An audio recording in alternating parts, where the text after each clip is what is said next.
Assalamualaikum warahmatullahi wabarakatuh. Yang terhormat Bapak Dr. Andes Iqbal Darwina MPD dan Ibu Dian Eka Amira SPD MPD selaku dosen pengampu mata kuliah Ekonomi Pendidikan. Baiklah, perkenalkan nama saya Feranita Istihar, NIM 0603 1381924042 dari Program Studi Pendidikan Ekonomi Fakultas Keguruan dan Ilmu Pendidikan Universitas Sriwijaya Angkatan 2019 kelas Palembang. Tujuan dari pembuatan video ini adalah untuk menyelesaikan ujian tengah semester. Di sini saya akan mengambil tema permasalahan pada ekonomi pendidikan, yaitu main mata dana BOS. Selamat menyaksikan.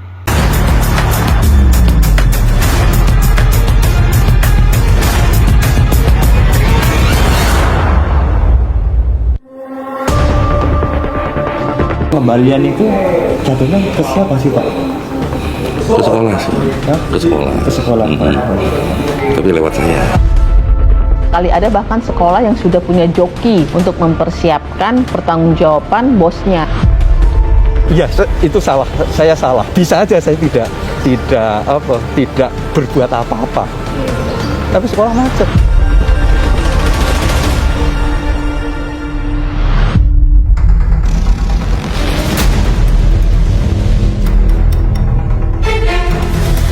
Uang BOS itu sebelumnya di tahun 2019 itu ditransfer langsung dari Kementerian Keuangan kepada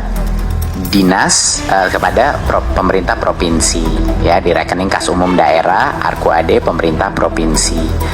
Nah, tidak berarti bahwa kalau kita memberikan otonomi, kita memberikan fleksibilitas, bukan berarti akuntabilitas dan transparansi tidak menjadi penting, malah menjadi lebih penting. Tahun 2021 ini, pemerintah menyalurkan bantuan operasional sekolah tidak kurang dari 52,5 triliun.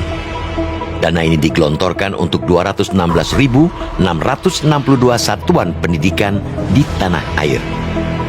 Jelas, bukan anggaran yang sedikit. Sebab di luar itu, pemerintah juga masih mencadangkan biaya sebesar 100 miliar. Pemerintah menaruh perhatian yang begitu besar untuk dunia pendidikan. Sebab bagaimanapun, semuanya memang sudah digariskan dalam undang-undang negara kita. Sebanyak 20% anggaran pendapatan dan belanja negara harus dialokasikan untuk pendidikan. Tahun 2021 ini, Kementerian Pendidikan dan Kebudayaan kebagian alokasi dana 550 triliun rupiah dari APBN. Sebanyak 9,5% dari anggaran tersebut digunakan untuk bantuan operasional sekolah atau BOS. Namun sayangnya, besarnya dana BOS justru sering dimainkan oleh sebagian pihak di dunia pendidikan. Dana bantuan dijadikan bancakan para oknum tidak bertanggung jawab hanya demi kepentingan diri dan kelompoknya sendiri. Maka dari video tersebut dapat dijelaskan bahwa pendidikan mempunyai peran penting dalam meningkatkan kualitas sumber daya manusia. Oleh karena itu, penyelenggaraan pendidikan merupakan tanggung jawab semua pihak, dalam arti bahwa penyelenggaraan pendidikan merupakan dukungan berbagai pihak agar dapat menjalankan sesuai dengan diharapkan. Nah, salah satu faktor yang mempengaruhi penyelenggaraan pendidikan adalah manajemen pembiayaan. Manajemen pembiayaan pendidikan adalah segenap kegiatan yang berkenaan dengan penataan sumber, penggunaan dan pertanggungjawaban dana pendidikan di sekolah maupun di lembaga pendidikan.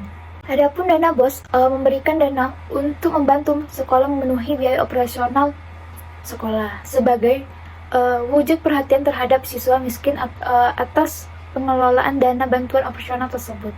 Sekolah diwajibkan untuk membebankan dan membantu siswa miskin dari kewajiban membayar iuran sekolah dan biaya-biaya untuk kegiatan ekstrakurikuler ini siswa. Secara umum, program BOS cenderung dilakukan sebagai subsidi umum.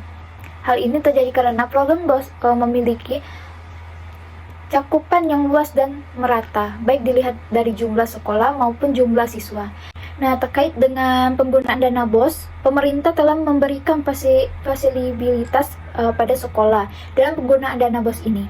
Bahkan, besaran nilai dana BOS dari tahun 2021 ini juga meningkat menjadi 53,4 triliun. Sebelumnya di tahun 2019 besaran dana BOS sebesar 51,2 triliun. Banyak kepala sekolah maupun operator sekolah mengeluarkan adanya imigrasi dari oknum-oknum tertentu. Biasanya oknum-oknum ini cari kesalahan administrasi dalam pembelanjaan dana BOS ini. Sering terjadi isu yang sangat besar di mana banyak sekali kepala sekolah tidak punya percaya diri untuk melaksanakan pengadaan bagi kebutuhan sekolahnya. Karena isu-isu administrasi seperti ini sering sekali terjadi, masih ada berbagai macam isu korupsi dana BOS.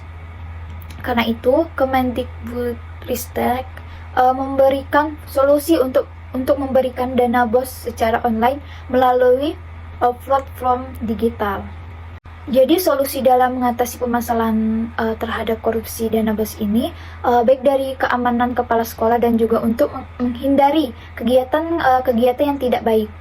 Kita harus memindahkan jumlah anggaran dana BOS ini kepada fraud online, di mana semuanya transparan dan 100% akurat. Itu saja yang dapat saya sampaikan terkait dengan permasalahan korupsi dana BOS pada pembelajaran ekonomi pendidikan. Di negara yang penuh muslihat, korupsi seolah jadi perkara lumrah. Perubahan menjadi paling kaya, menjadi hobi para abdi negara. Itu saja yang dapat saya sampaikan, kurang lebihnya saya mohon maaf. Wabillahi taufiq wal hidayah. Wassalamualaikum warahmatullahi wabarakatuh.